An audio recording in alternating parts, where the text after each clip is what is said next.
नमस्कार दोस्तों, Rajpati channel Bhojpuri song में हार्दिक स्वागत है आप सभी का।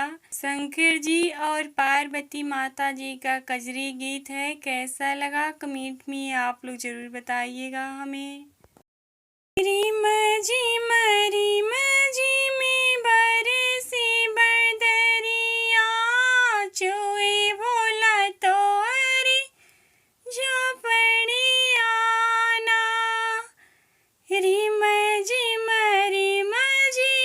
बरसी बदरिया, चोए भोला तोरी झोपड़िया ना। चोए भोला तोरी झोपड़िया ना। भीगेला है शिवा हमारी चुनरिया, चली जावे हम नहीं हरवाना। भीगेला है शिवा हमारी चुनरिया, चली जावे हम नहीं हरवाना। कैसे की जाबो गौरा अपनी नाई हरवा, कैसे के जाबो गौरा अपनी नाई हरवा। गंगा मैया मारे लीलो रवाना, गंगा मैया मारे लीला हरियाना। कैसे के जाबो गौरा अपनी नाई हरवा, गंगा मैया मारे लीला हरियाना।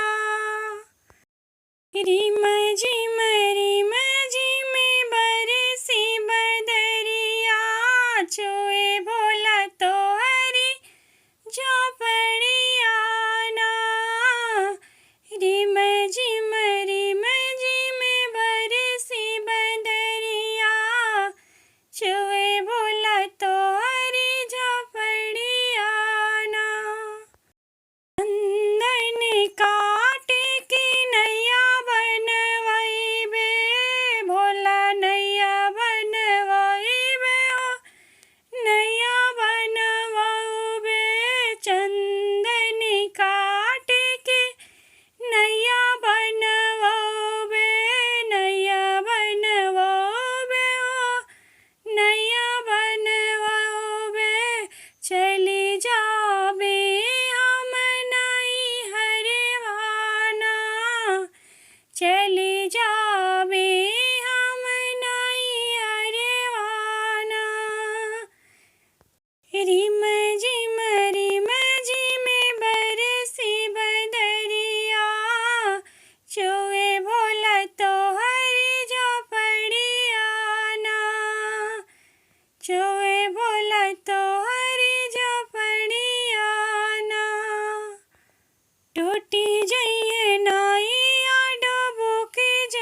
रिम झिम में बरसी बदरिया, चुए भोला तोहरी झोपड़िया ना।